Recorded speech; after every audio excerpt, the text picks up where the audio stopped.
सत्य के साथ। चुनाव का रंग है, लेकिन रंग में भंग पड़ रहा है, मौसम की मार है। उत्तराखंड में जिस तरह से कहा गया था कि अगले 2-3 दिन मौसम खराब रहेगा, ये अलग बात है कि मौसम खराब है, बारिश है, लेकिन बावजूद इसके ये चुनाव है, वोट लेना है, इसलिए दरवाजे दरवाजे जाना भी पड़ेगा, क्योंकि मौसम चाहे जैसा हो, लोगों के घर पहुंचना है और उनसे अपने लिए प्रचार प्रसार की बातें भी कहनी है, उन्हें अपने समर्थन में खड़ा भी करना है।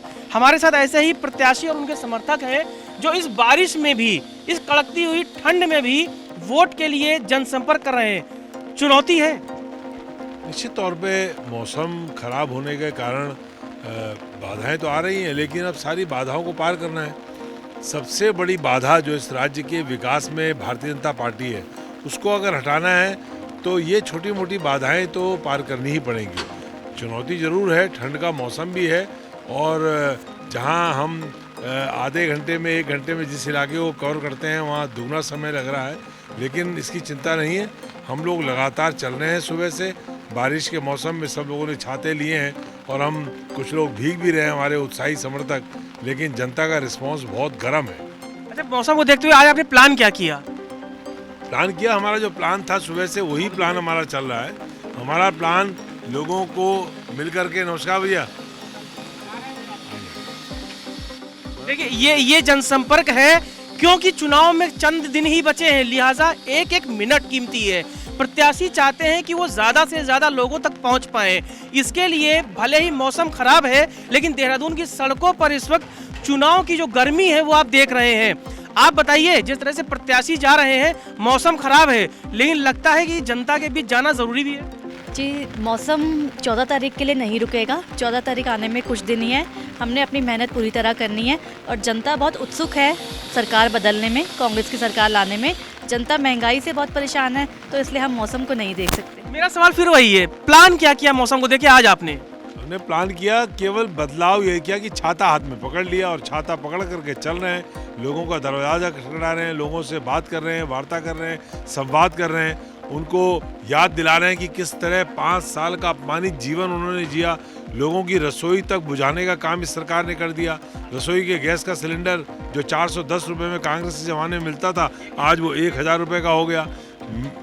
सारा का सारा प्रदेश के अंदर आज जिस प्रकार का वातावरण है, उस वातावरण को देखते हुए लोगों से जो हम संवाद कर रहे हैं, उस संवाद में लोगों का भरोसा बहुत कांग्रेस के ऊपर, आम शोहरत कांग्रेस की बहुत अच्छी है, लोगों को कांग्रेस के ऊपर भरोसा है, इसलिए हम कांग्रेस के लिए मतदान करने की अपील कर रहे हैं। हमारा प्लान केवल इतना बदला है कि हमने हाथ में छाता पकड़ लिया है, बाकी हम पैदल चल रहे हैं। हम उनके समर्थकों से भी बात करेंगे और पूछेंगे कि आखिर नेताजी के संग जो चल रहे हैं आप लोग, कितनी बड़ी चुनौती लग रही है इस वक्त? पर चुनौती तो कुछ भी नहीं है, इस बार कांग्रेस आ रही है। बस बारिश के मौसम में बिना छाता के कोई बात नहीं सर, ये तो बारिश टाइम रही कितना गया आप बताइए ना।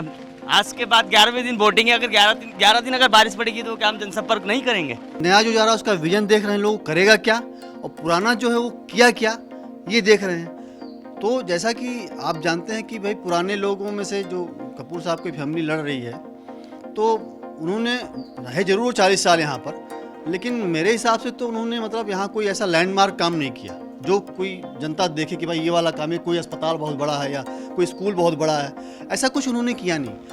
हाँ, संबंध उन्होंने डेवलप किए अपने जरूर घर घर जा करके, लेकिन संबंधों से पेट नहीं भरता है या संबंधों से आदमी की आवश्यकताएं नहीं पूरी होती हैं। आप धरातल पे क्या कर रहे हैं, सबसे बड़ी चीज़ ये है, और धरातल पे हमें तो कुछ दिखाई नहीं दे रहा है। मेरे कहने से कुछ नहीं होगा। आप इस कॉलोनी में देख रहे हैं, इतनी सुंदर कॉलोनी है, इस तरह के गड्ढे देख रहे हैं। मैंने कई बार कपूर साहब के ऑफिस में जाकर कहा, सब लोगों को कहा कि कृपया करके आप रोड बनवाइए, लेकिन उन्होंने रोड बनवाने का काम, हाँ जी बनवाएंगे। देखिए, गुड़ कहने से मुंह मीठा नहीं होता जब तक आप गुड़ को खाएंगे नहीं, ठीक है? तो इस तरह से ये गड्ढे इस तरह से हैं पूरी। देखिए, इतनी सुंदर कॉलोनी है, गंदगी बेशुमार है, कोई आता नहीं है। इस तरह से खाली वादों से जो है जनता का पेट नहीं भरेगा। हम कुछ और लोगों से बात करेंगे कि वो किस तरह से अभियान को चला रहे हैं। बारिश है, बिना छाता के आप हैं। देखिए, कांग्रेस ने इस देश को सींचा है।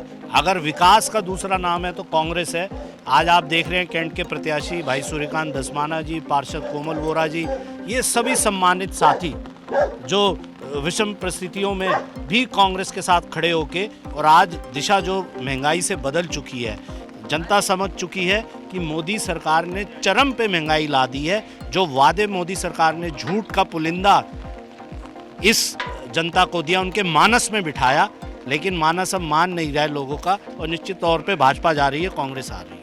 देखिए, भाजपा जा रही है, कांग्रेस आ रही है। ये बारिश के बीच हमने आपको दिखाया कि किस तरह से प्रत्याशी जनसंपर्क कर रहे हैं। इसका कितना असर पड़ेगा ये तो आपको ईवीएम की जब खुलेगी और जब यहाँ के मतदाताओं का मन, यानी उनके मन की बात वोट के रूप में आपको दिखाई देगी, तब पता चलेगा। हम इस वक्त देहरादून की कैंट विधानसभा में है। यहाँ पर पूर्व में जो प्रत्याशी रहे और लंबे समय तक यहाँ विधायक रहे हरवंश कपूर, उनका देहांत हो चुका है। उनकी पत्नी को भाजपा ने टिकट दिया है। उम्मीद है सिंपैथी वोट के साथ साथ जो कैडर वोट है वो उन्हें मिलेगा और जीत का जो सिलसिला है भाजपा का जारी रहेगा। लेकिन जो बड़ी जद्दोजहद है वो कांग्रेस कर रही है। उसे लगता है कि वो जो पिछली बार की कसर थी इस बार वो पूरी कर लेंगे। देखना ये होगा कि 14 फरवरी को वैलेंटाइन डे के दिन जो जनता है वो फूल के साथ साथ अपना जो वोट है वो किस खेमे को देगी। लिहाजा कैंट की ये लड़ाई दिलचस्प है और इस लड़ाई को हम आपको आगे भी इसी तरह से दिखाएंगे ग्राउंड जीरो पर आकर। कैमरामैन इमरान के संग आशीष तिवारी को फिलहाल दीजिए कैंट विधानसभा से इजाजत। नमस्कार।